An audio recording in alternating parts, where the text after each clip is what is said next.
A bit of housekeeping. Please make sure that your videos are off, your microphones are muted. And if you have questions and comments, please feel free to put them in the chat box below. I can actually read them, and then I'll be able to share them with the keynote speaker and the guest speaker. So I'm going to go ahead into the introduction while we wait, and hopefully before the end of the introduction, Dr. Oby should be able to have joined us by then. My name is Izobo. For those who do not know, I am a human rights lawyer and I am a gender advocate. Today, I would be your host on the theme, Fighting Against the Gender Glass Ceiling, the Role of Women in Education. Our keynote speaker is Dr. Oby Ezekwesili, and our guest speaker is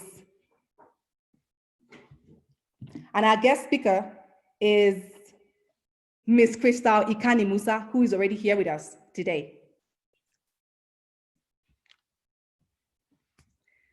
Okay, so the reason why we're here today is actually to commemorate the International Day of the African Child. The International Day of the African Child has its origins exactly on this day 44 years ago, 16 June 1976, where one of the most tragic human rights violations occurred when a protest by school children in South Africa, Soweto, actually ended in bloodshed. These school children were protesting for the right to quality education and to be taught in their native dialect. Unfortunately, 44 years later, African children are by far the most disadvantaged in the world regarding access to education, quality of education, and equity, as Africa is home to 1/3 of all children who are not learning around the world.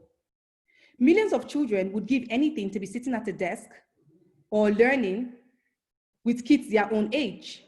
However, aside the challenges that the African child faces, I tell you, the female child suffers more.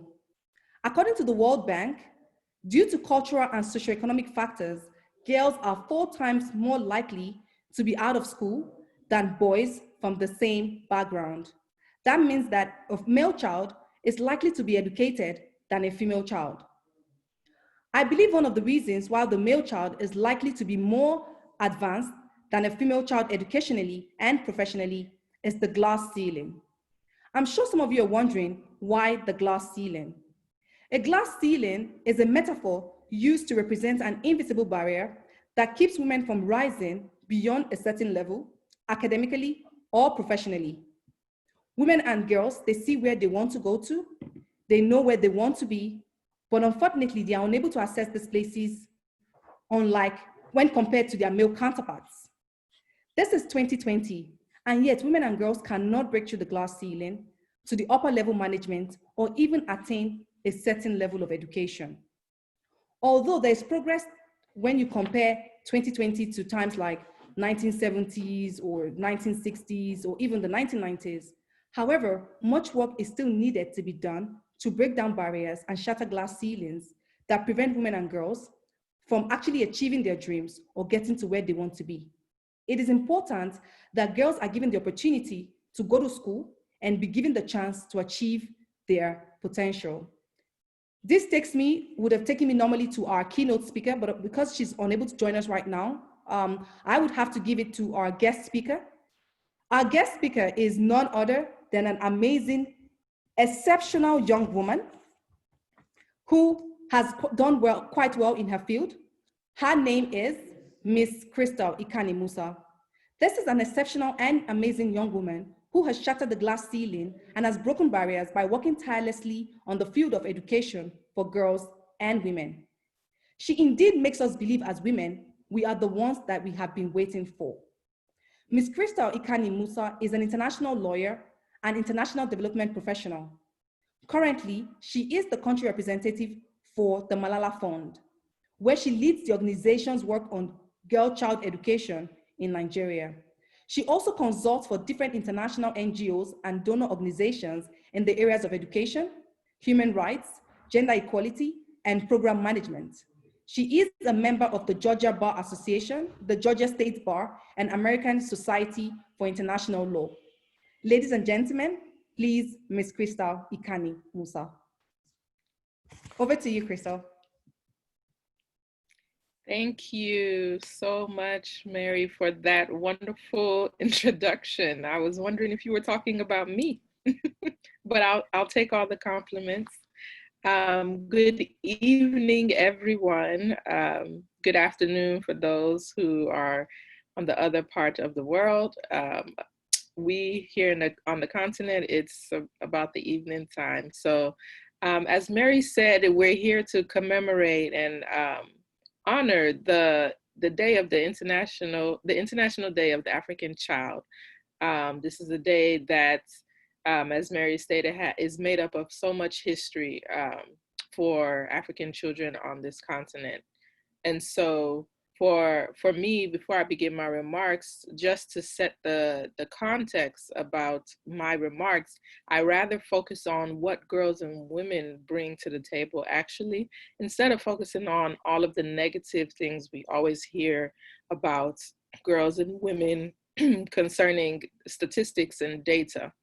So I'll begin my remarks with a quote that I feel is very befitting for my outlook on this day.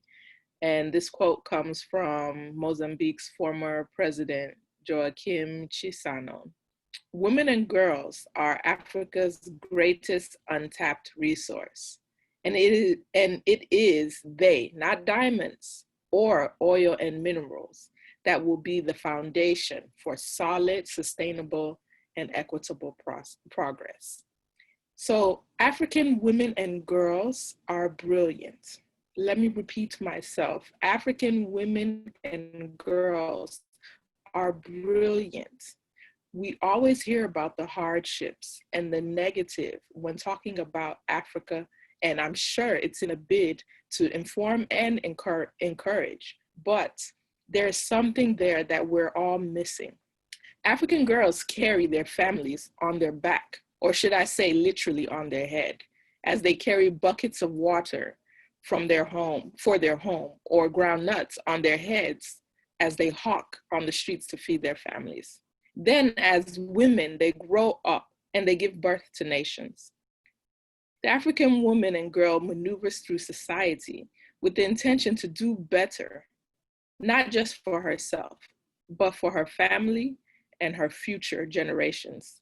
She is always looking back and forward at the same time, returning home to her parents or her community to care for them while pushing her own children and spouse forward. This is second nature to her because she's been doing this since childhood. This is a skill, and this is why statistics show that when a woman gets a formal education, she influences an entire country's economy. Increasing the number of women who receive a secondary education by 1% increases a country's economic growth by 0.3%. An entire country, not just a state, not just a city, a country. Decades of research show that women invest their earnings into their families. So why not arm her with a formal education so she can compete in the labor market and lift herself and others out of poverty? I'm just highlighting the invisible work girls and women are already doing, and having a formal education can make their efforts more effective on a larger scale. So I didn't want to focus on what the African woman and girl does not have. But she is hardworking, she is talented, she is uplifting, and she deserves also to be educated. So thank you. That was just my opening remarks. Yeah, I'm looking forward to the discussion. And Mary, I'll give it back to you.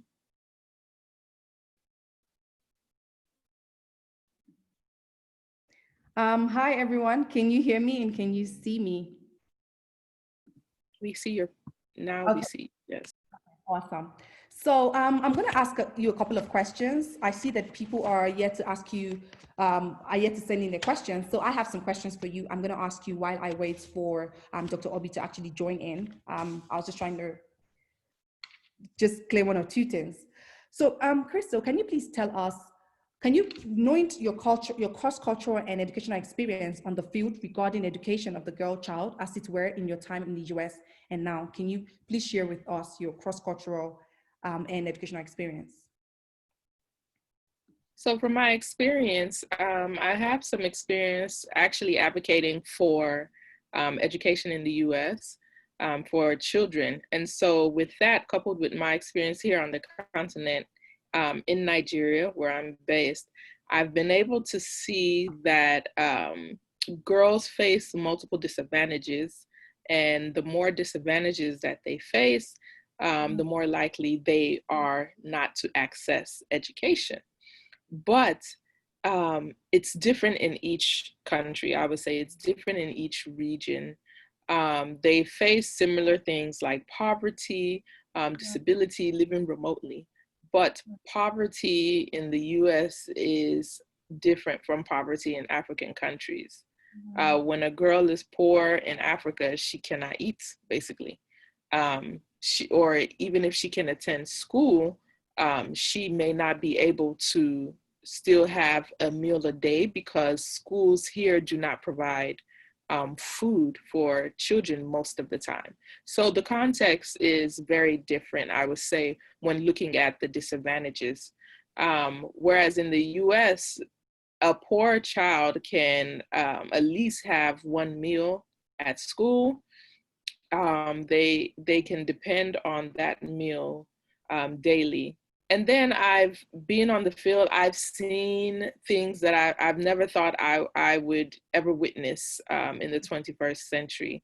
I've seen children sitting on rocks or on the floor because they do not have classroom furniture. They do not have tables, chairs, desks.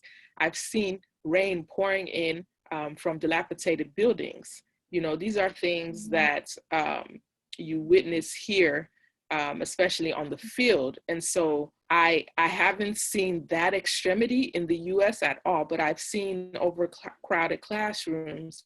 I've assisted disabled students with fighting for their rights. So needless to say, the societies are different. And so are the challenges that they face, but there are some similarities. We can list them, for example, teenage, unwanted, or unplanned pregnancy.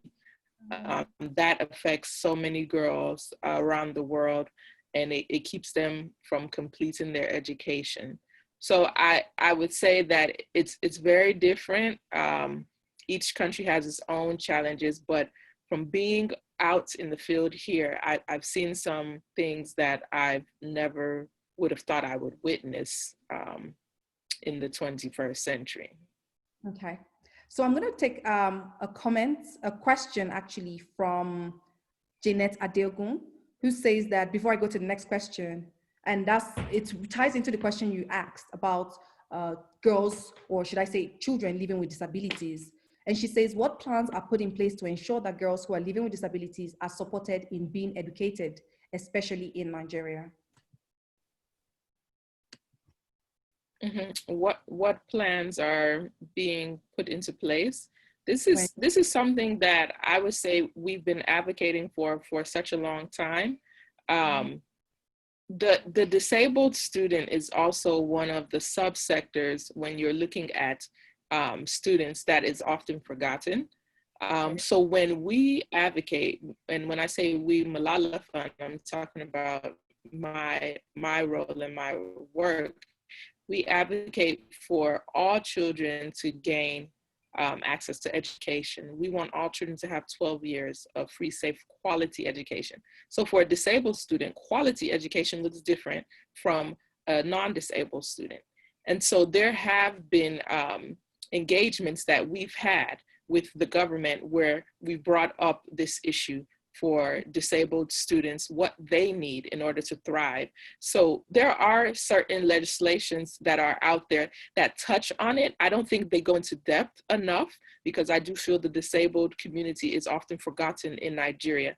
But for example, the Child Rights Act is a law that can be used to assist disabled students with accessing their rights to education.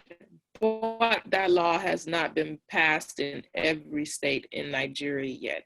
So there are other, and looking at the regional context, there are regional legislations and policies that are being worked on that we hope certain countries can adopt and actually implement it, because it's not just adopting it and passing legislation, it's about proper implementation. So I agree. I think that's a timely question.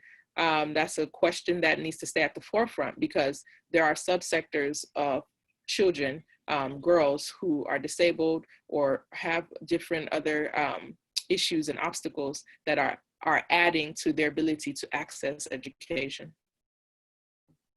Thank you so much. So Dr. Oby has finally joined us in spite of the technicality. So I'm just going to wait for her to, so I'll just quickly introduce her. I just want to be sure that she is on here right now, because I see that she is here. So I'm just going to quickly. Dr. Oby, can you hear us?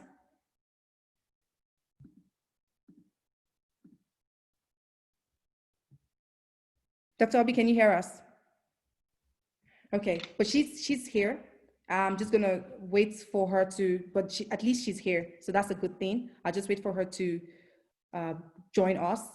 I'll ask you the next question, Crystal. What are the effects of a glass ceiling on the education and career of a girl child and on women in general? Maybe if we thought about the glass ceiling as a barrier to the advancement of half of a country's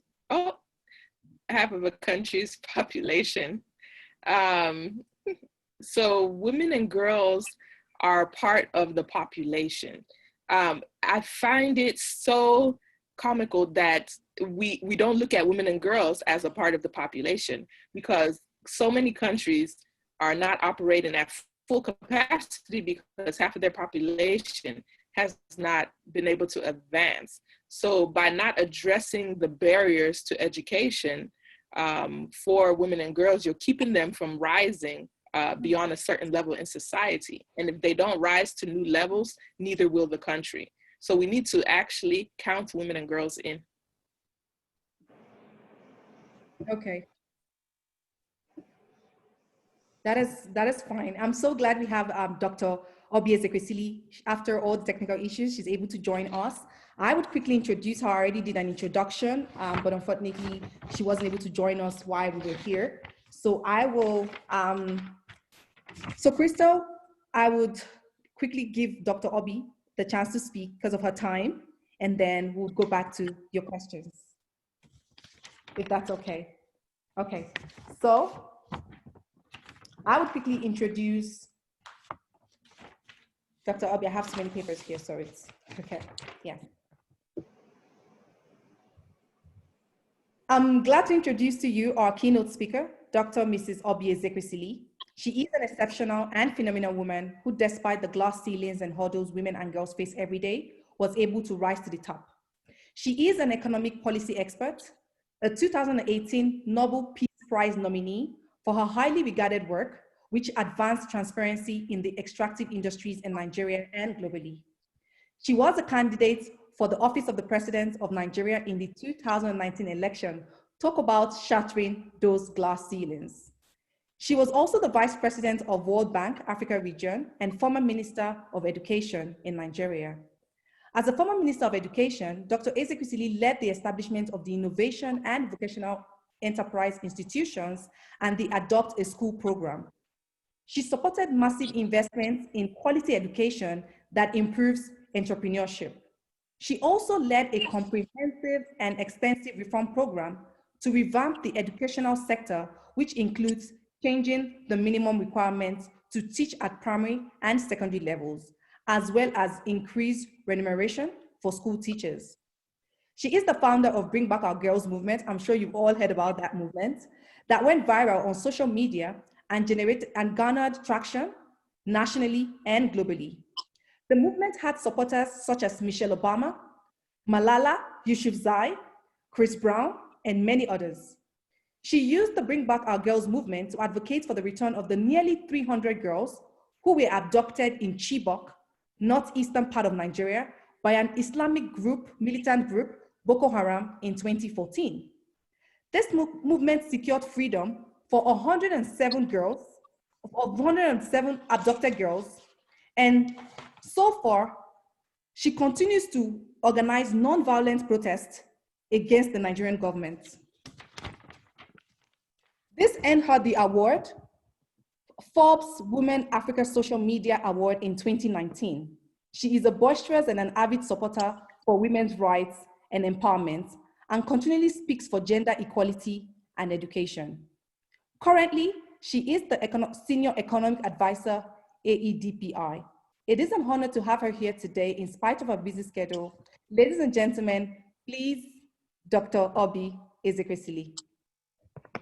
Hello, Mary, and hello, Crystal. What a pleasure to be able to join you. I am so sorry for the challenges we had. I actually had to completely delete. I had to delete Zoom on my device in order to just start all over. And this is my very first time of being late for a Zoom meeting. So you have a record. You have a record, Mary. That's not a good record. I don't like it. I don't like that record. I hate to be late for anything. But I'm glad that we're together. And hello to those who have joined us for this very important conversation. You have a very interesting topic, fighting against gender glass ceiling, the role of women in education. And you know, what I tweeted about it was shatter the ceiling, right? Because you know, just fighting the ceiling is not enough. We got to break it and just completely turn it to dust and let the wind blow it away. That's what we have to do. But I think that the emphasis is on the fact that when you talk about the obstacles that stand in the way of women progressively being included in all aspects of human development and development of society, you identify that education is a cornerstone of those obstacles because there are many barriers that constitute glass ceiling to women. There are cultural barriers, there are the social barriers, there are religious barriers, there are you know, just the barrier that the individually self-imposed barrier. You know, and then there are political barriers. There are all other forms of barriers that are, you know, collateral to the ones that I've just mentioned. But one critical barrier is, in fact, there are economic barriers. But one critical barrier that can explain all these other factors really is the barrier that education, lack of education, represents. Lack of education, lack of access to education is a principle, is a fundamental barrier, and it acts as the strongest glass ceiling to the advancement of women. And so I like the fact that you gave it that importance, that criticality that it has in stopping women from making progress by saying the role of education, the role of women in education. And so the first thing that I then start off my talk with is to say that you know, it is empirically established across regions of the world that the patterns in school enrollment ratio and literacy are divided along gender lines. So gender is very present in terms of the number of people who are in school and that are men, that are boys, and the ones that are girls, or the number of the ones who transit, to other class. In other words, they just keep progressing from one class, transition from one class to another class, and then the number that do a completion of their study, whether it's a primary basic education or secondary education or go on to higher education. So along that whole spectra of completion, there are different things that happen. And so what we know clearly is that in a place like Nigeria, there are regional disparities in that gender conversation on education. There are also the disparities that simply happen by virtue of the fact that males and females don't show up in school at the same ratio. And so in northern Nigeria, for example, we know that for every 3 boys that are in school, you have 1 girl that is in school. And in some parts of the south of southern Nigeria, there are still places that some local enclaves where you have more boys and more girls showing up in school than boys. So there are a few cases of that. But the general pattern that we see across the regions of the world is that enrollment ratio of girls they do lag behind that of boys in school. Now, the second point that I'd like to make is that this is essentially a problem, because immediately you have this disparity at the stage for inequality is set. And so when you think of inequality, unequal access to power, to economic rights and economic opportunities, to social progress, the fact that you already have a disparity between boys in school and girls in school lays the stage for the fact that the girls, as they progress through life, are going to be held behind by that lack of access to education, so that the role of women in education is so critical, because if it is not addressed, if the barrier to education, the barrier to opportunity to be educated is not addressed, then it drags down the potentials of women.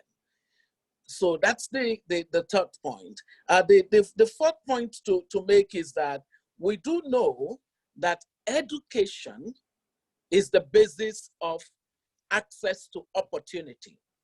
So to the extent that girls and now, as they grow older, women do not have the life skills and the knowledge and the competencies to be able to compete in the world of works, or in the world of trade, or in the world of entrepreneurship, in the world of business, it means that already they are disadvantaged. And so even where opportunities exist, they are unable to access them. And the fourth point coming out of this is that, the fifth point coming out of this is that we know that societies where they have achieved parity in education, access to males and their females being equal, are societies that have done well economically. So economic performance of countries are determined by how well they have achieved gender inclusion in access to education. So what that means, therefore, is that we consider human development as the epicenter of economic growth and development. If you do not stress human development, if you stress natural resources endowment more than you stress opportunity for education to gain skills and competencies in your society, you're more likely to be at the bottom rung of the global economic league table than nations that have emphasized access to education, but not just access to education, access to quality education. So the SDG 4 puts a lot of emphasis and stress on the need for us to have a world where everyone at least has access to basic education that is qualitative. And so quality and relevance of education has to be stressed.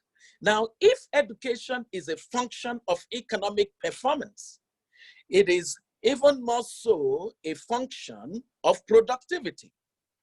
So if girls and women lack access at the same level to education compared to their male counterparts, what it means is that women will tend to be less productive than men. Not because they do not have the inherent capacity to compete with men, but because the lack of access to what the men have had puts them at a disadvantage.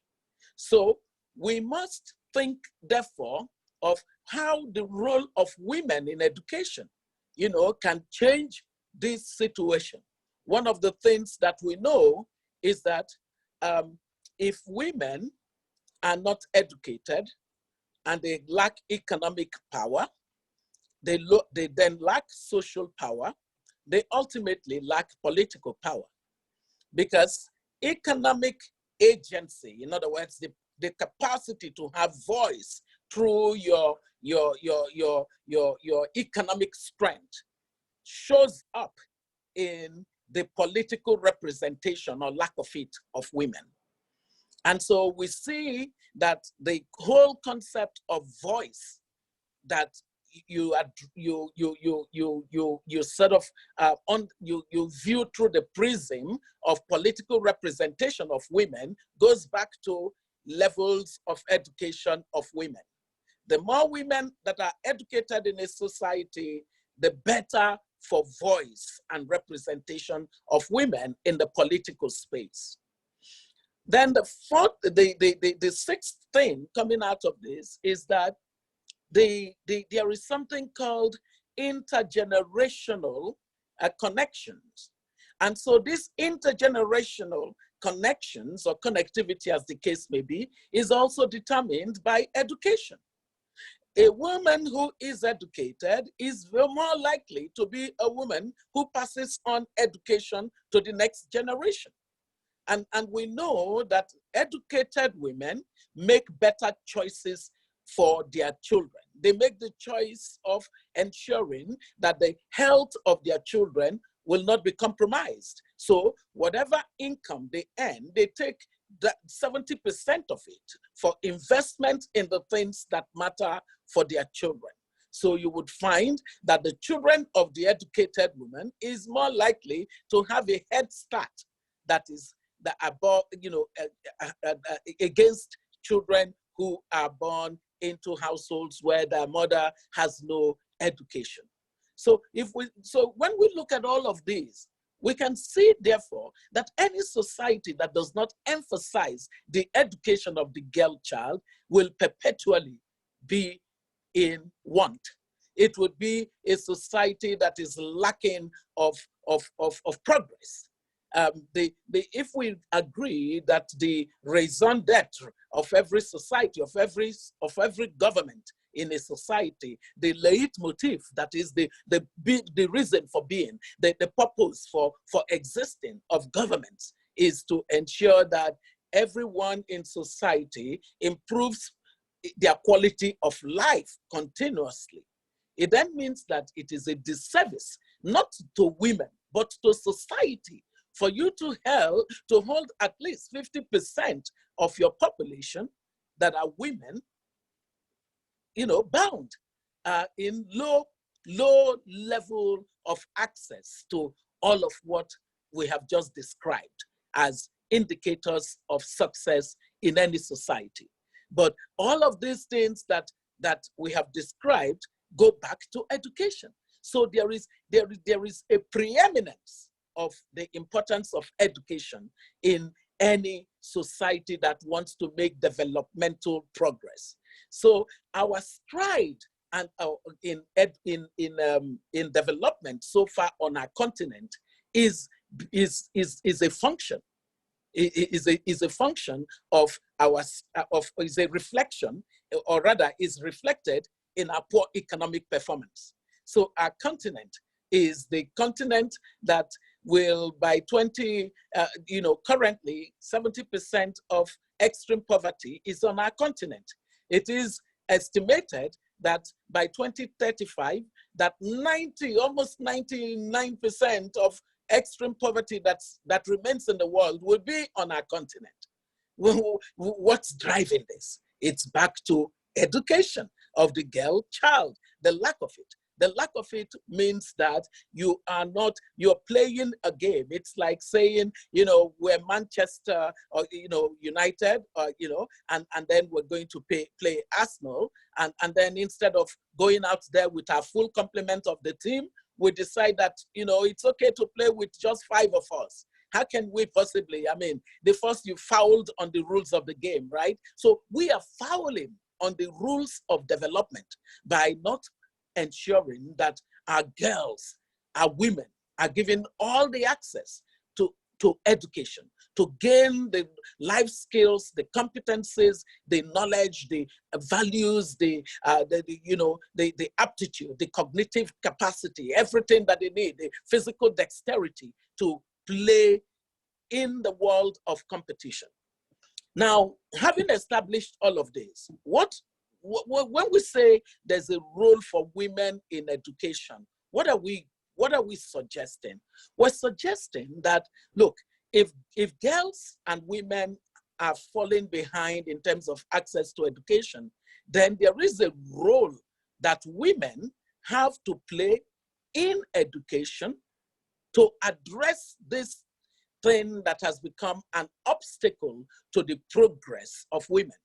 The glass ceiling can only be shattered to the extent that the women who already have education, who are educated, would rise up to understand that there is a role that they must play in education for the rest of the women that are left behind to also be educated.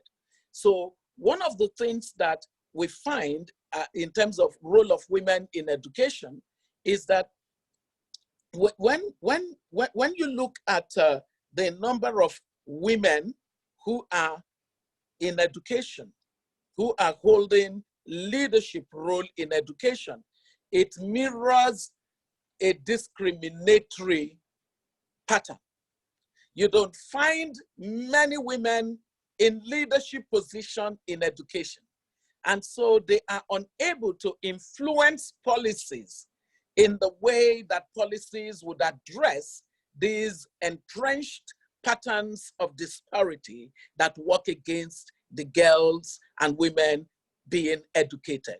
And so we must ensure that as women, we would bring more voice to the issue of such disparity of women who are educators or who are in the field of education policy being at the back seat of policy for education. We need more women leaders in education across the continent, because when we have them, then the issue of inclusivity become a very important part of education planning and education policy. The second thing of role of women in education is that education has to be relevant education. Now, relevant education means that as society makes progress, we need to be able to adapt to the changes. We know today that technology has disrupted the pattern of life that as we knew it in the past. And so whether it's big data, simulation science, or blockchain technologies, or Internet of Things, or AI, or the robotics, whatsoever it may be, all of these represent a new field of knowledge in education. And so when we talk about STEM, science, technology, education, and mathematics, and which is very crucial. What are we saying?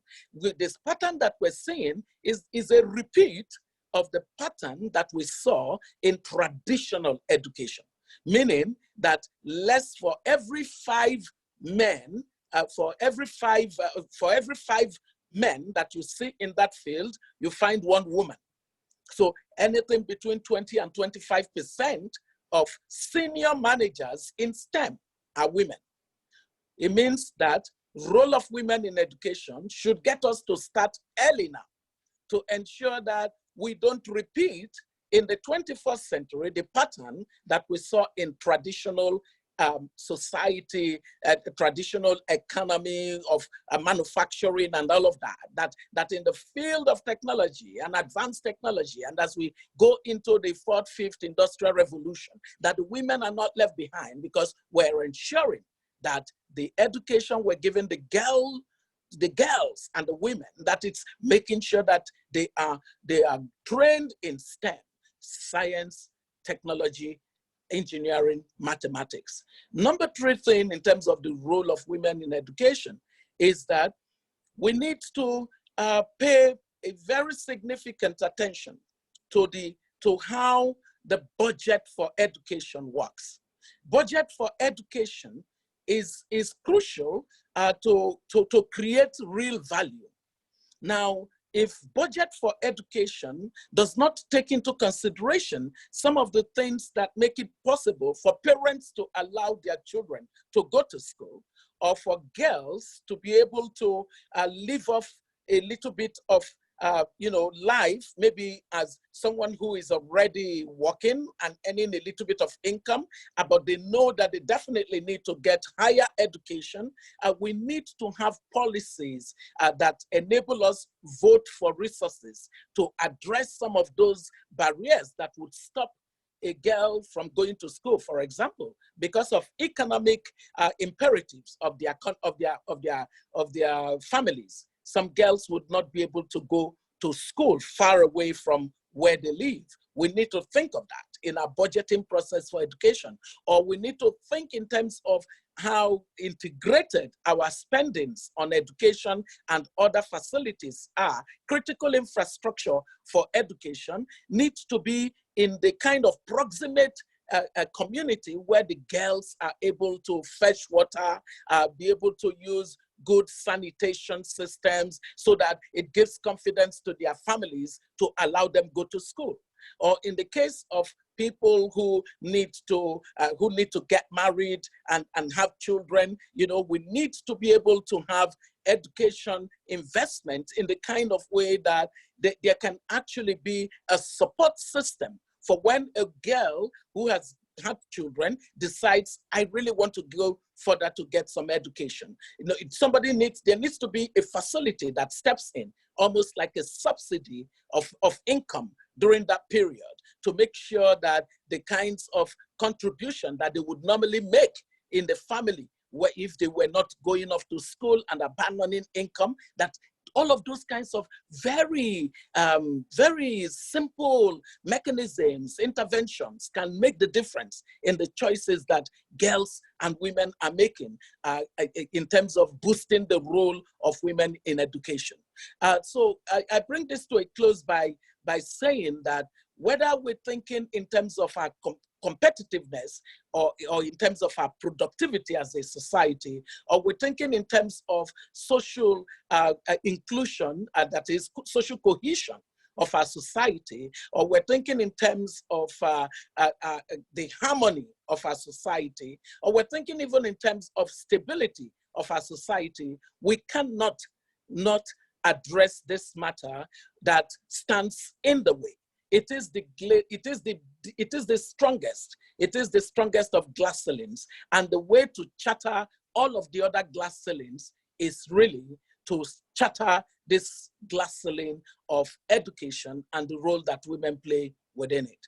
I hope that with these few points of mine, I have been able to convince you, or is it conceive you, or confuse you, that women have phenomenal role to play in education, and that every voice must join together to advocate for education to be available to everyone, especially the girl children.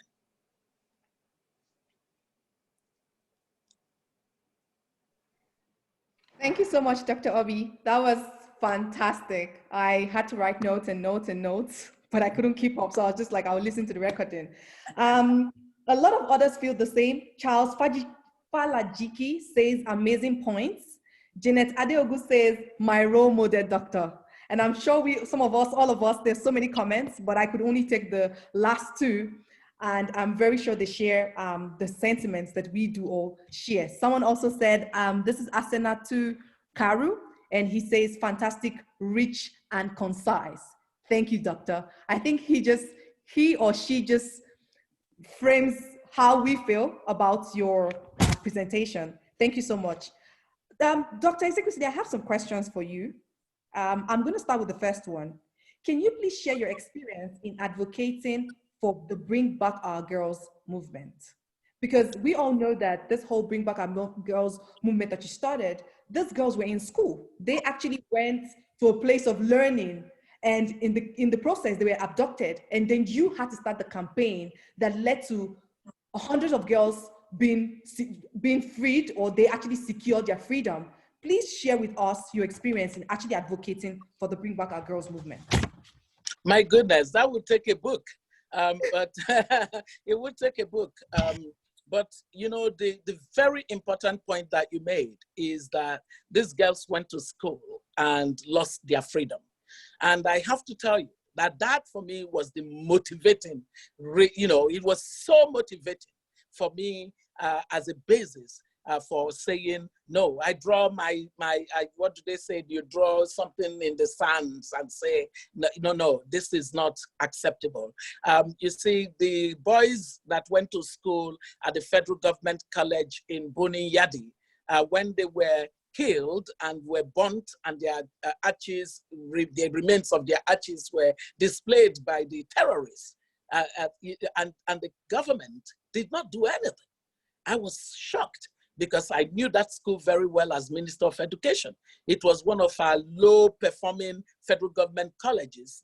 You know, it was weak. It was a weak federal government college. And when I was trying to reform the federal government colleges, it was the school that I was pairing with King's College, so that the King's College old boys would be the ones that would look over the federal government college, Buni Yadi, and give them the power, the strength to be as great a school as the school that we were pairing them with.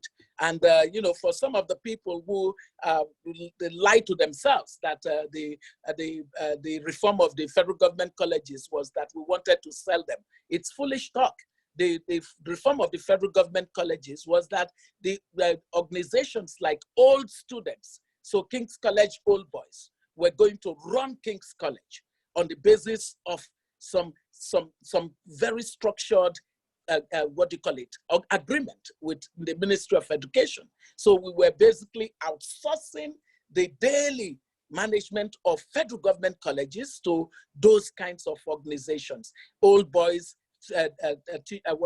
Parent-Teacher Association, and the education foundations. There was nothing about profit that was involved in the reform of federal government colleges. So Buni Yadi Federal Government College was supposed to be a beneficiary of that kind of transformation of their school. So I knew that school well. So when those children were killed, I was devastated. And I began to advocate that the government needed to send a sharp signal to the Boko Haram people that they would not, that we as a civilization will not accept this. Our children cannot go to school and now be forced to choose between their lives and they have been educated. That's a terrible choice to put before children. So I advocated and advocated that they needed to give a strong signal that we were not going to accept our children being killed. nothing like that happened. And I did say at that time, my goodness, I'm so sad because this sends a wrong signal about the value that we place on our children, especially on our school children. Now, unfortunately, it wasn't up to 2 months. The same group of people struck and carried hundreds of girls from their secondary school. And for me, at that point, I really went berserk. It was like, what? Are we going to stay as a society and just watch this happen to us? How do you safeguard the dignity of life? How do you safeguard your civilization if all these kinds of, savages can now determine what choice our children make? We send children to school because the future of society is dependent on that, And so the very day that news came out, that was the day I started talking about Chibok girls, and I never stopped. I never stopped. And so it wasn't until much later down the line on the 23rd that the word, I used the phrase at an open event, a live event. It was a UNESCO event on books. I used a phrase, and the young man who was listening to me took that phrase, turned into a hashtag and said, Oby Ezekwesili says, bring back our daughters, bring back our girls. And then I said, I retweeted him and said, everybody join us in saying, bring back our girls. And then began a storm of that hashtag, on Twitter. It took many more days after that before a parallel conversation around a physical match to show solidarity for the girls, considering that many of our people were still not online at that time. We said, do a match, let people know that there are people who are extremely worried about the silence that government was giving to this news that girls had been abducted. So for me, it was that I wasn't going to sit as Minister of Education and know that girls from states that were the pilot states for our gender education reform. When I was Minister of Education, it was a lady called Aisha Umar that was my task team leader on the matter of girls' education. And Adamawa State, Yobe State, and Borno State were the three profile states that we used in order to test some of the models of reforms that we know work in getting girls into the classroom system. So from the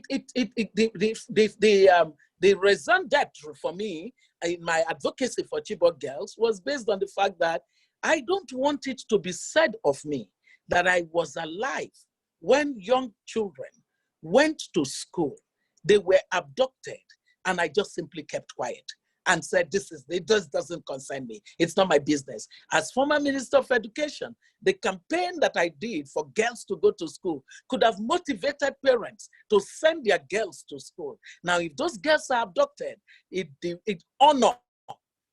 honorable thing for a person like me to do was what I did, to demand for their rescue. So the experience has been a very tough one, because in advocating for Chibok girls, our advocacy was turned into, it's a political thing. And up until today, I do not understand how a society could turn the tragedy of children of the poor into politics. It beats me that happened in our society. This is something that we will have to, it's almost like we have to make a national repentance for it, because that was an abomination for our children to be taken, and instead of our society to be together, demanding for them that to be rescued, we were busy getting into political quarrels. And for me, the only thing that mattered was making sure that the girls were rescued. So that's been the story. Initially, not one day did I think that we were going to advocate for more than a month, at the maximum 2 months. And so when I gave my word, together with my the co-founders of Bring Back Our Girls, because we don't call ourselves founder. We call co-founders. Everyone that came out at that time, that initial time, we were a co-founder of BBOG. So at that time, when some members of the Chibok community, the day that we had the march, it rained cats and dogs on that day, and this chairman of their community in Abuja fell on the pool of water at the Unity Fountain, held me and said, "Ma, please promise me that you will not stop until our girls are back." And I promised. I made a promise. I said, we won't stop. We will keep talking about Chibok girls until they bring them back. And so that's why 6 years after, we're still on that journey. One of the reasons that I decided that I was going to go run for office was Chibok girls.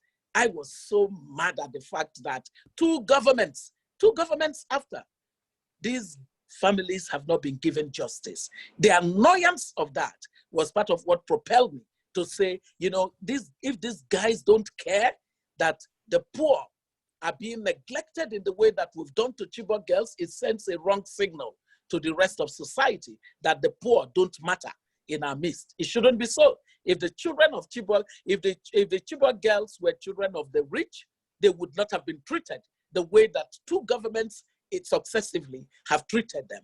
And I just know that, one day as a nation, we're going to have an open conversation as to what it was that went into our minds when we decided to deal in this kind of a terrible way with the children of the poor in our midst. Every one of us that became somebody came from poverty.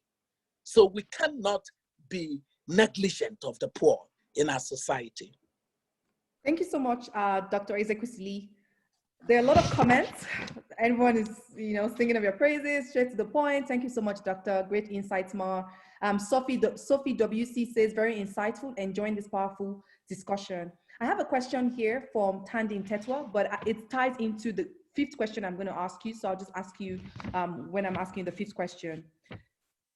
With your experience as Minister of Education in Nigeria, what was your experience in dealing with structural issues in terms of education, given the heterogeneous nature of Nigeria, looking at the northern parts where you do not have, you still have sociocultural issues when it comes to education in the northern part of Nigeria. And then you have the cosmopolitan part of Nigeria, like Lagos, you have Abuja, where to an extent, I can say that, education is seen as something very important. Can you please share your experience in how you had to deal with these structural issues based on the heterogeneous nature of Nigeria?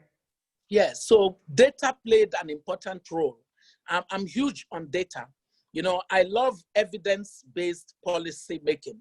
I don't like, people just saying, I think, I assume.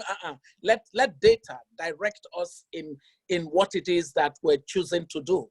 And so an important thing that data showed instantly was this correlation between education and socio-economic performance. So you see that because of low enrollment, low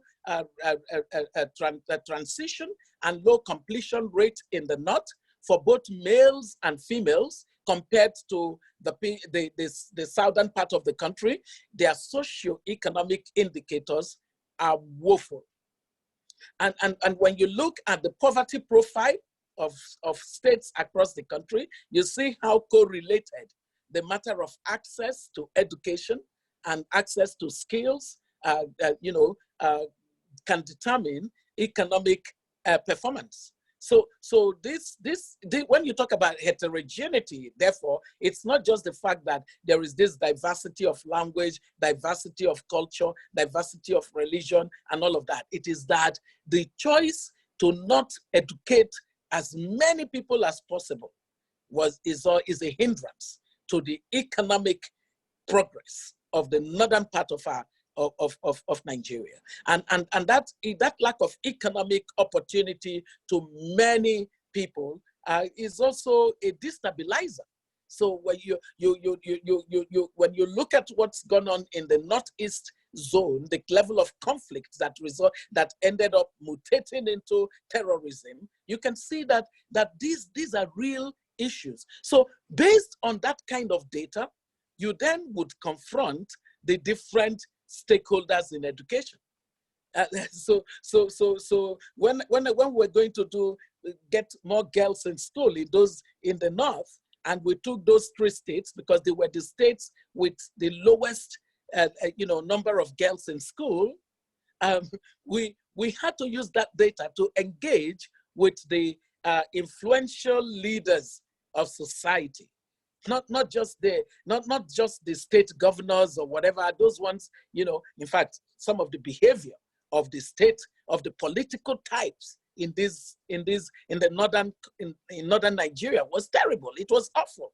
So some of the governors were using counterpart money that were given, or rather the money that was being given to them as UBE, that is Universal Basic Education as subvention, intervention, that money, because federal government doesn't play in basic education. But in order to support basic education as the foundational level of education that everybody in our society should have, to reduce the negative externalities of one group having and the other group not having, the federal government innovated the Universal Basic Education Fund. And that fund would go to states. Do you know that some of the governors, especially in the northern part of the country, were using the money that they were supposed to use for getting better quality teachers, getting better quality, learning environment? They were using it to hire thugs who danced for them during election, who shouted amongst the crowd during election, and calling them teachers. So think of that kind of conduct. So our emphasis, therefore, was use that data, engage the influential leaders of society. And who were these? These were role models. So if we, women who had gone on to get good education were role models in the North. Using that kind of data, arming them with it, making them the voice for education was a very important part of, dealing with the structural issues, right? Engaging with the traditional rulers in the northern part of the country. Many of, majority of them were educated, and because they were educated, they made sure that their girls went to school. So how can you be an emir in a community where the rest of the girls are not going to school, but your own daughters went to school? That is such an unequal and an unjust and an unfair way to be a leader of a community. So we engaged with them, showed them the data, and revealed to them through data that communities that allowed girls to go to school, that gave opportunity for all children to be educated, always ended up performing better economically. If you are an emir, why don't you be an emir of prosperous, people in your community? Why do you want to be an emir of illiterate people? So using data was an important part of this. Another thing was, as I said, making sure that we were designing education to be relevant to society. So the relevance of education, in the past, people just looked at education as a social process, but it is much more than that. Education can determine the future, that a society remains perpetually stable. So you want stability, you need to have more literate minds in your society. And so our vision for education was to nurture the mind, create a good society, and compete globally. So that mission encompassed many structural elements of what we needed to do, whether it was in terms of curriculum, or it was in terms of teacher quality, or it was in terms of governance of education, inspection and evaluation, and quality monitoring, and everything to do with the role of technology in education, to do with financing of education. So the different thematic areas that we focused on structurally addressed these disparities. And when you look at the matter of a lack of economic ability it shouldn't stand in the way of people being educated. So we were designing mechanisms that could support that. First, through the universal basic education, we were essentially saying free education for children at basic education level. And then we were saying essentially that whatever little amount needed to be paid for other levels of education, it must not be the barrier that access, lack of finance must not stop a child from going to school. We needed to design a financing mechanism to support those who have need, financial need to still go to school. So structurally, it was going to address the unequal start-off point that the rich and the poor normally have in society. So really, it was an all-embracing kind of education reform. But when the next administration took office, the minister was asked what his vision for education was. And guess what he told them? He said it is to reform Ezekwesili's reforms. And here we are today with the children of the poor stuck in failing public school system and really regressing. I feel so sad about education in our country today, because this is whatever, when you think of what can lift the poor out of poverty, it is education. When you look at the story of China, you look at the story of India, it was education that laid the bulwark of what then happened through good and friendly private sector policies, right investment in critical infrastructure, the right kind of regulatory and policy environment. These things happen when you have invested very much in your people to give them the kinds of skills that they need to excel. Thank you so much. I'm so sorry that because we're pressed for time, and that's why I wanted to make sure that I'm able to ask you all of the questions. I'm going to keep it shorter. You got me talking about education. I can't shut up. Which is good. I mean, and I'm so glad that's why we have you and a lot of us, Crystal, myself, and a lot of other young women, even men that are here today on the webinar. I'm sure they're learning a lot. Take home that they have things to take back home and see how we can actually implement it in our individual countries and in our individual little communities. I'm going to have to reduce your questions to 2 more because of the time. In your professional journey to the top, did you experience discrimination because you're a woman? And how were you able to shatter glass ceilings regardless of the discrimination following your accomplishments? You need to share those with us. However you did it, we need to learn, we need to know.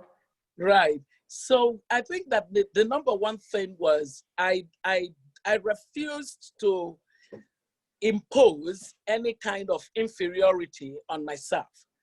No matter what anybody thinks within society, no matter what the patriarchal or misogynistic kind of conditioning has done to people, I simply walk into a room saying, you know what, this is Oby in this room right now, and I completely take full ownership of my being.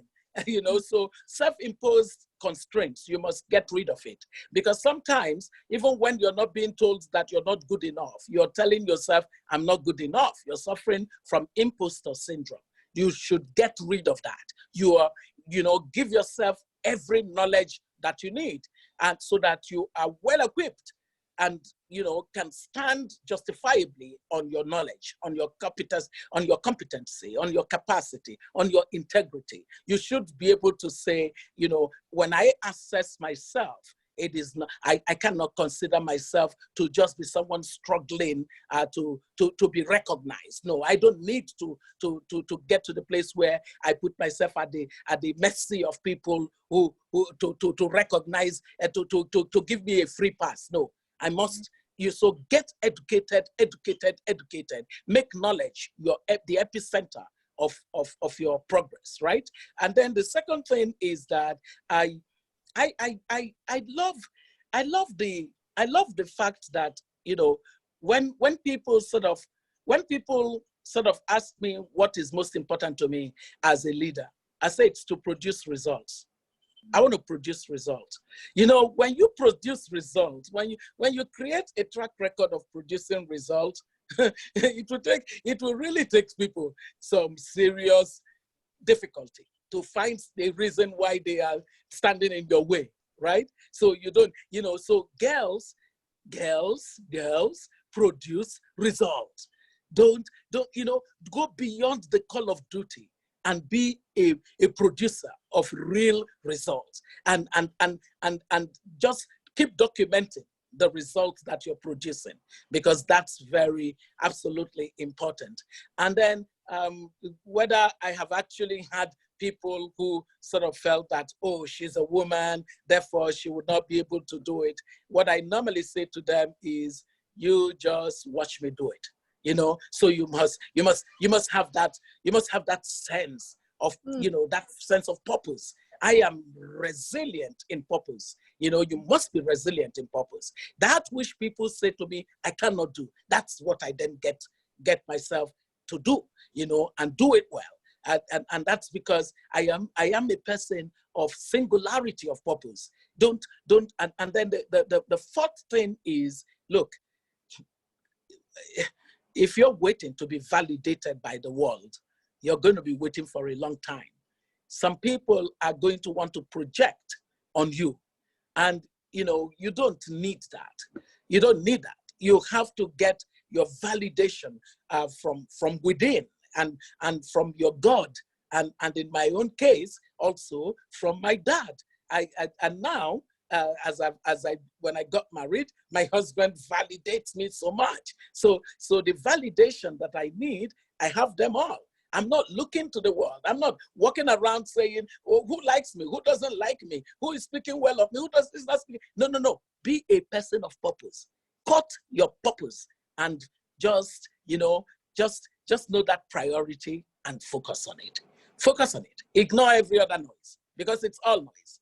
It's all noise. Just succeed. Doctor, thank you. Someone says here, Alexander Olomo, and it ties into what you said, but the person has sent the I don't know if it's a question or a comment, but he says, or she says, good presentation, doctor. I feel we all also have to help improve the level of self-esteem and confidence in girls whenever we all have the chance to inspire any girl. I believe this is a form of education that supports the formal education. Girls need to believe strongly in themselves. And I think this resonates with what you said about confidence.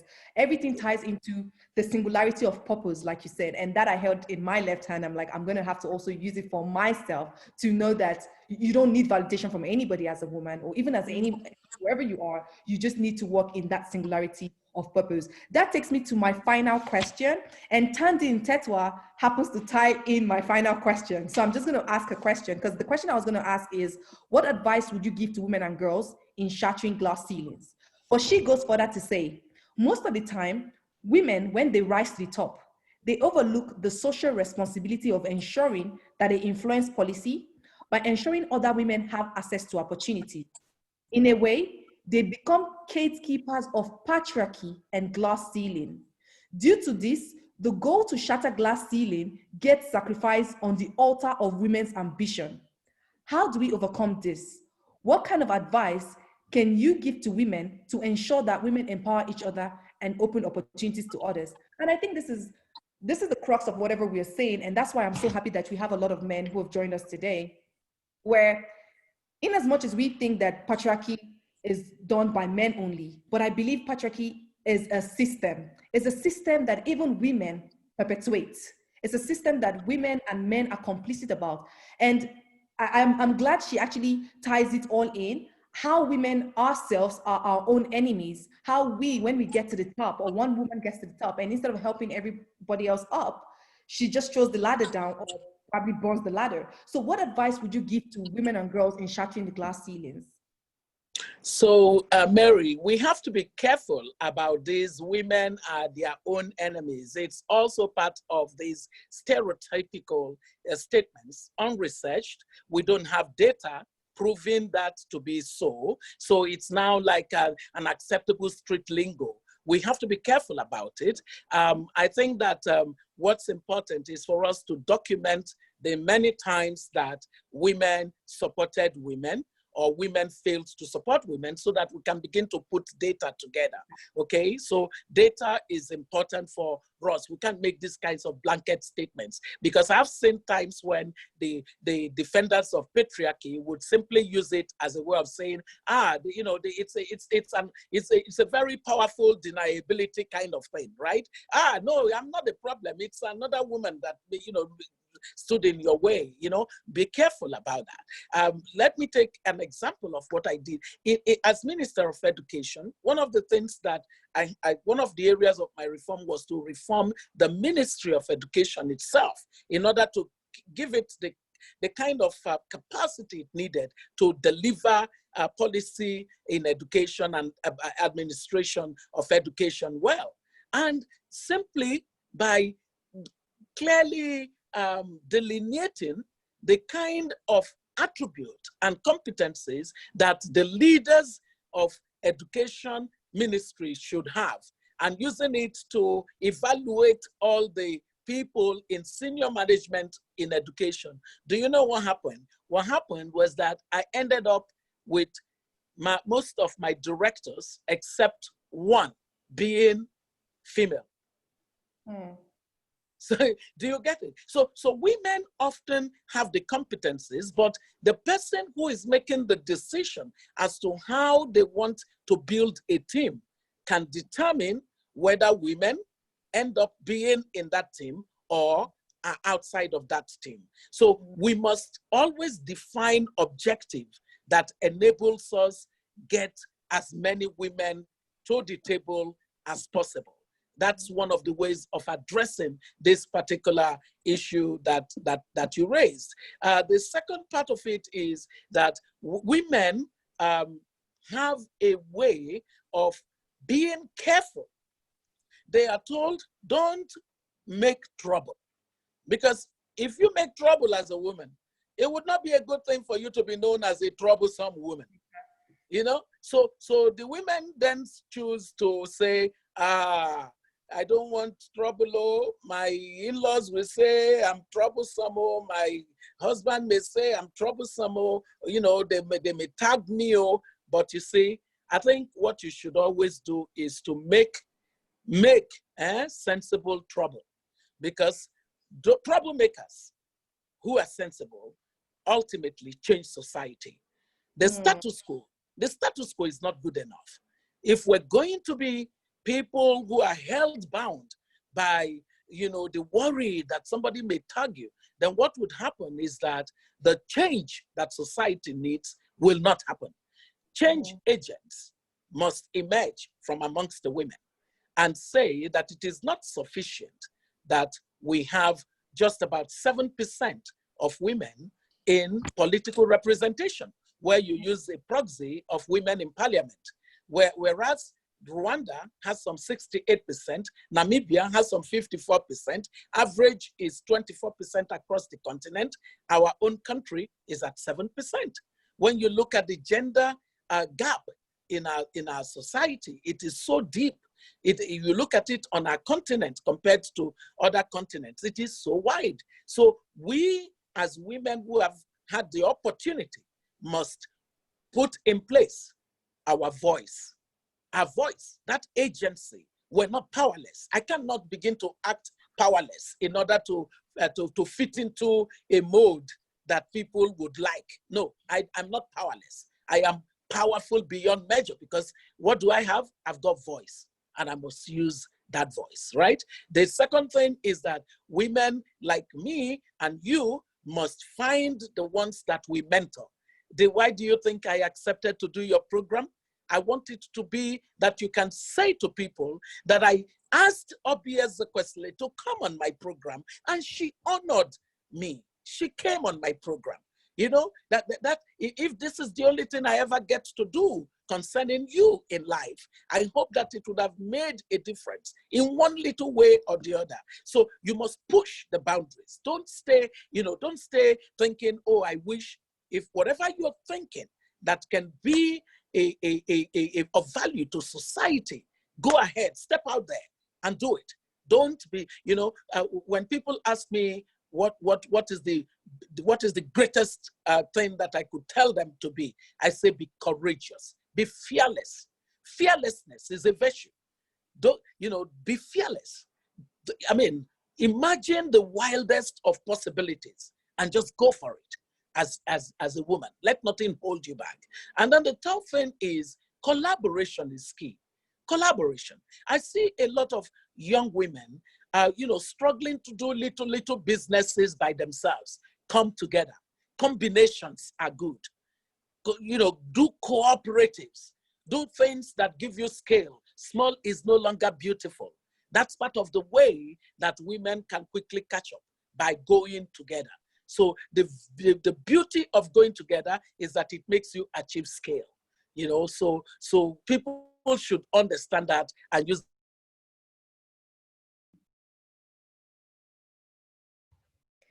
Okay, I think her network has gone off. So while I wait for her to get back, there are a lot of comments here that are very insightful. Someone says evidence from the northern part of Nigeria indicates that forced child marriage of the girl child is still in progress, and that the statistics have really reduced to enhance access to education for the girl child. And that is very true. Susan Wape says that this is such an enticing discussion. Stereotypes are forced, and it is not entirely true that women are their own enemies. And that is so true. Asenat Karu says, and the trouble in quotes that we talk about is we call speaking up. So basically advocacy to some is called making trouble. Nonkululeku Masuk says, excellent engagement, very thoughtful and encouraging. An interrogation of validation is crucial in moving ahead as people. I also appreciate the statement on how we use our own voices and courage. Thank you, Mary, for organizing this engagement and for the input from Dr. Ezekwesili and Ms. Ikanih-Musa. Now, Crystal, back to you. I'll ask you the question. There are a lot of questions that I know you can't answer. Even if you're given 2 days, you would not be able to answer those questions because there are lots. So what I would do is I would just I'll take some questions that I think speaks into the work you do and the questions that I have prepared for you and be able to mix it and match. So the first question I have for you, Crystal, for those who do not know, because I know some people join later, we have Crystal, Miss Crystal Ikanih-Musa, who works for the Malala Foundation. She does not just work for the Malala Foundation, she's actually the country representative of Nigeria and doing amazing, excellent work of working on the field when it comes to the rights of education of women and girls. So Ms. Crystal Ikanih, can you please talk to us about the effect the glass ceiling can have on education and the career of a girl child and on women in general? So, sorry, your question was the effect on the glass ceiling? Yes, so what is the effect of a glass ceiling on the education and career of a girl child and on women in general? Okay, so having a glass ceiling basically is putting a limit and boundary on how far you can excel, how far that girls and women can excel within society, within their personal life, their own aspirations. So a glass ceiling it limits your aspiration, your ability to even see yourself higher than what you think you can achieve. So from hearing from what Dr. Oby said as well, how she didn't look at herself with any insecurities or project any of that on herself, that's something that she was able to do because she did not give herself a glass ceiling. So society places glass ceilings on women and girls in an invisible manner, I would say. And this comes from your community. It can be the religious community, your cultural background, even in school where teachers sometimes say things like, oh, boys are better than girls in math. Those type of statements are statements that actually start to build that glass ceiling. And then by the time the young girl becomes a young woman, she already looks at herself in a manner where she has limited her capacity or her aspirations. So she functions within a smaller area than actually expanding on her own potentials and advancing to higher heights. We can't hear you. Yes, I just unmuted myself. Thank you so much, Crystal, for that answer. Now that Dr. Ezekwesili is here, I'm just going to quickly round off with her because I know she really has other meetings to attend to. So, Dr. Ezekwesili, what is your keynote? You know, you've given us this amazing, inspiring, powerful speech that a lot of us are going to go home today and think about. What is your take home for us today in terms of shattering those glass ceilings and breaking those barriers that hold us as women and young girls back? I think that the key thing is for every girl, child, every woman to be a purposeful person. What are you chattering the ceiling for? Are you chattering the ceiling so that you would have broken some glass around you? No, that's meaningless. I think purposefulness is really at the center of it. And so once a person can be purposeful, you must know what it is that you are here to contribute to the society from the very basic level of family to the level of community, to the level of nation, and to the level of the world. If you're purposeful about it, then what would happen is you would break yourself from the shackles of any self-imposed barrier. Because even if everybody put their hands together and took away all the obstacles of lack of access to education, lack of access to economic opportunity, lack of access to political space, and and all of that, you would still be so constrained within you. You're not going to even take advantage of it. So the key takeaway point is to break through and shatter the glass. You need to first break everything that is holding you back internally as an individual. And then the second thing is invest in knowledge. Invest in knowledge. Today's world offers us the lowest cost knowledge environment. Because when you think of how it is that historically the world has never been this knowledgeable, and that knowledge is just well within you and around you for as long as you have access to technology, which is why I'm huge on making sure that even the children in public schools, even in the most desperately poor of regions, we need to figure a way to get them into the digital era, because 25% of global GDP is going to be digital economy in a matter of a decade. We can't exclude them all over again. So knowledge, because technology is making it abundantly available, is something you must get. Some of the time you're spending, investing in things that are frankly not priority. Put it into acquiring new streams of knowledge. Don't ever stop loving knowledge. When I saw Nigerians saying, "Are you a learner?" and people would be ashamed that they were being called learners, I decided that I was going to state clearly that me, I'm a certified learner. Hey, learner, absolute learner. I'm learning every day. In fact, the reason that I can know some of the things I know is that I'm always sort of like excited when I see the young ones. Then I would ask them something and they would explain to me and I would get it. And then next time that I'm talking, I'm going to talk about it. And people are like, did she just say that? And, and they don't know it's because I'm a learner. My father used to say that we should have avidity for knowledge.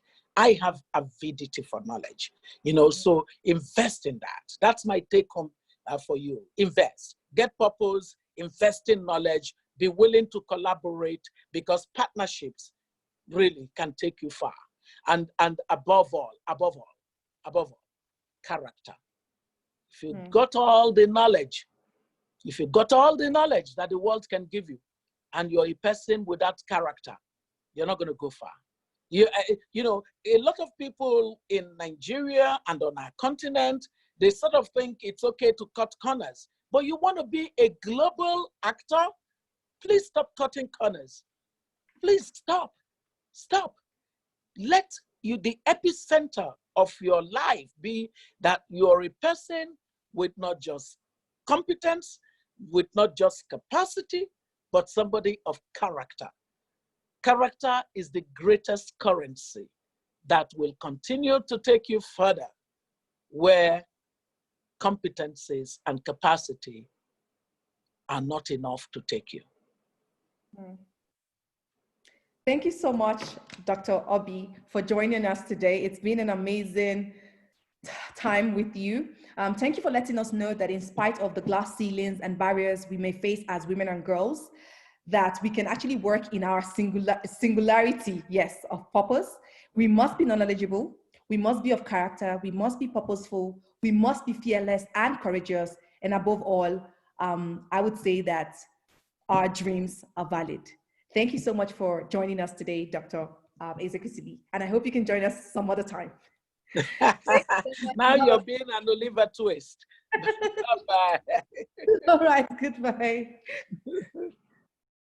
Back to you, Crystal. I'm so sorry that we had the whole back and forth with network, but I'm glad to have you back on here. That takes me to the next question for you, which is, on the Malala Fund website, which you work, I saw something that actually resonates with the fight for girls' education, that it cannot be won by girls alone.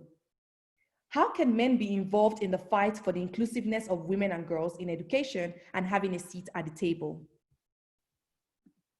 So men and boys can be involved in this conversation by addressing cultural and society practices by joining the discussion.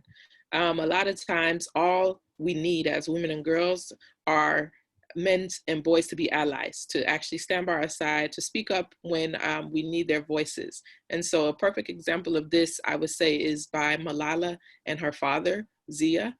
This is a model that I would say other men and boys can actually model. It was Malala's father, Zia, who actually put the pen in her hand and told her to start blogging about her experience being a girl and fighting for her education against the Taliban. So till today, he's standing by her side, allowing her to do his thing. And if you've ever heard him speak, you will hear him say that in the beginning, he was Malala's father. Now he's known as, no, in the beginning, he was known as, Malala was known as his daughter. Now he's known as Malala's father. So yes, he's been that type of advocate. So yeah. You're on mute, sorry. That was very insightful. What more is required to give girls and women the opportunities to excel and shatter glass ceilings? What more that girls need? I would say, especially now due to the COVID pandemic, we really need to ensure that there are policies in place for when the schools reopen that are going to be gender responsive. This will help girls to shatter the glass ceiling. We need to ensure that girls get up to a secondary level education at the least, because so much affects them and changes once they reach that level of education. So we want the government to start thinking about these policies, because Malala Fund, when we were looking at what happened with Ebola, we saw that there were a lot of dropouts. And so right now we're projecting about 10 million girls globally are not going to return back to school after this pandemic. So in order to shatter that glass ceiling, right now, the immediate response is we need to get those girls back into school so that they can work towards that. Thank you so much. What advice would you give to women and girls? I know that Dr. Oby Ezekwesili had mentioned advice in terms of shattering glass ceilings, but this is coming from an older generation. Mm-hmm. I remember when I was reading your bio, I said that you remind us of women, of the people that we have been waiting for. We don't have to wait, and you are here and I can see you. So what advice would you give to women of our age, of the younger generation, in terms of shattering the glass ceilings and actually breaking those barriers? So what I would say to the young women, the girls, is if no one else invests in you, invest in yourself. You do not need to be rescued. You are the rescue. Some of you may ask me, how is that possible? How can I do this? But the first step is changing your mindset. That's something Dr. Oby talked about quite a bit as well. But it's a known fact, once you change your mindset, you understand that you're able to act out what you think. And if you're thinking positive and thinking of yourself without any restrictions or boundaries, and that you have limitless opportunities, then you'll be able to act on that. You need to change your mind so that you believe that you are just as entitled to an education as a boy or a man. So once you do that, you will begin to see that the opportunities are there. No matter how small they are there and they can advance you. So you need to just take them. Thank you so much, Crystal. I know someone had sent some questions. He's of the press and he had two questions, but I'm just going to ask you one of them.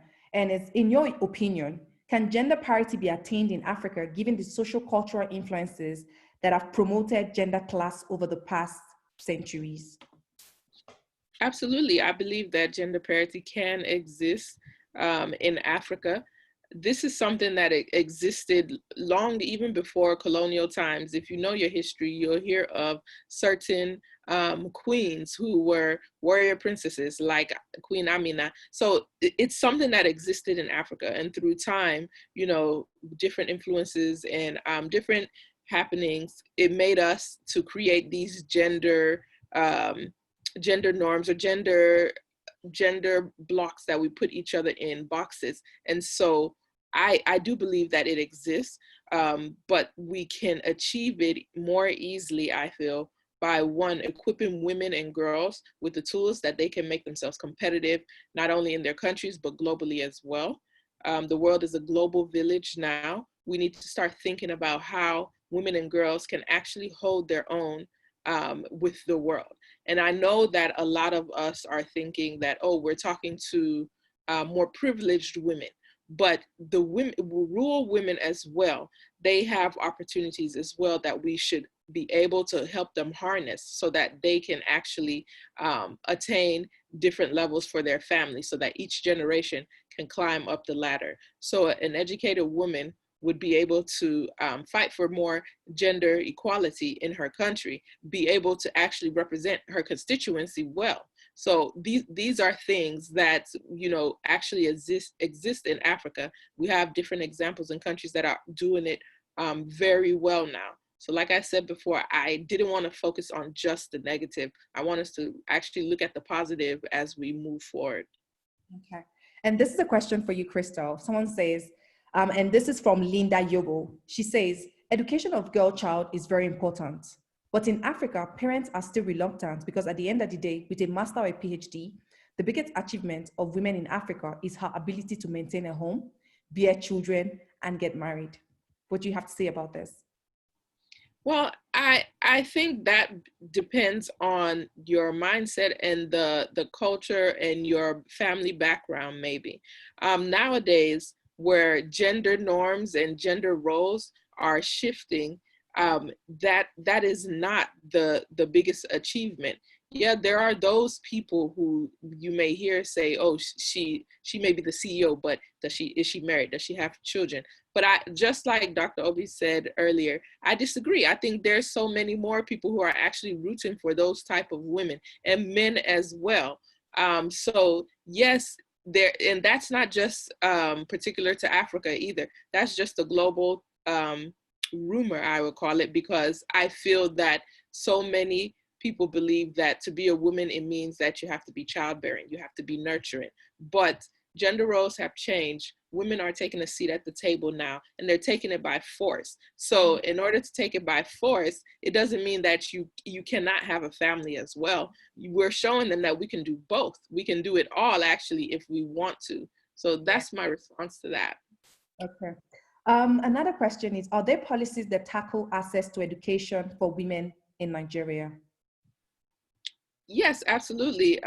So I wouldn't say it's specific to women, but these policies actually help women get more access. So for example, the Child Rights Act, as I mentioned earlier before, the reason why we advocate for that at Malala Fund is because we know that it will make it will assist more girls to actually attain getting an education up to junior secondary level, because it gives them the legal basis for that.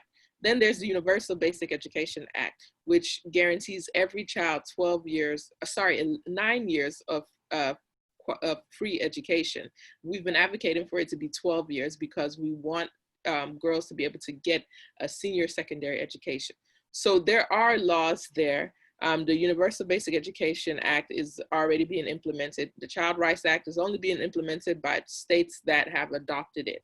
So these are things that we've been pushing for, because we know once that law passes, girls are more likely to actually go to school. In Kaduna specifically, the governor last year declared that education is free for all girls up to senior secondary school. And then the following year, he also declared that it's free for all children, because we know there are hidden fees. So there are policies that are being formed daily in Nigeria. Okay. I'm just trying to look for one last question for you. So I see that a lot of the questions have been towards, Nigeria, and Nigeria is just one country in Africa. I mean, we have over 50 something countries in Africa. So I'm trying to look for a question that resonates with, I know some of the answers definitely would, it's not a one size fits all, because every country has its specificities, but at least you can actually use it in those countries. So I'm actually looking for a question that cuts across. So this one, it's by Abolade Ogundimu. He says, is it possible to criminalize gender inequality in the family? I don't know if that's possible, but he says, is it possible to criminalize gender inequality in the family and societies that have culture of promoting such social vices? Sorry, can you repeat the question? This question is it possible to criminalize gender inequality in the family and societies that have culture of promoting such social vices? Well, anything is possible for one. It really just depends on your legislators.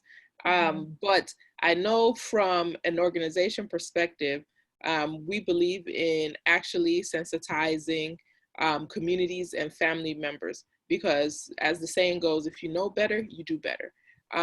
Sometimes these actions taken by individuals, it's based on culture, it's based on upbringing, and it's not that they're trying to do harm. So if you show them that there's a better way, they most likely will be willing to learn it and see the benefit of it. So I always shy away from trying to criminalize individuals that have not been given the opportunity to learn a new way. So yeah. Okay, so to our last question for the night, using international law and the laws that African countries have ratified, how can we hold governments accountable to their responsibility to protect children and ensure that they have access to their rights, such as education? Going further, rights come with responsibilities. What can we do to educate not only the children, but parents and guardians on the rights and responsibilities? So I like the practice that I've seen some organizations we partner with, what they do. They actually have created advocacy trainings and programs for children. So children that have been privileged to join these sessions, they've been able to learn and know what their rights are. Then to the aspect of holding the government accountable, they sign on to these international treaties, these regional treaties.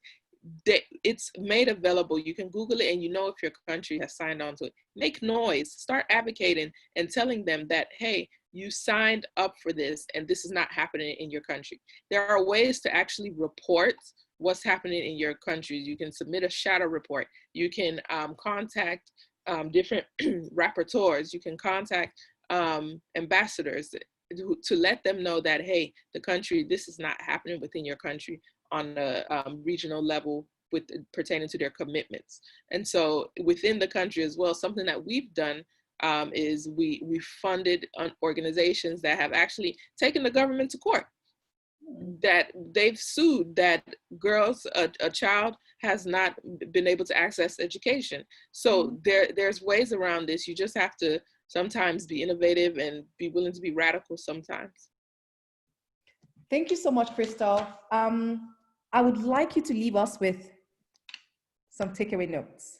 What is that one resounding statement that you want to leave us with when it comes to fighting against a gender glass ceiling and the role of women in education?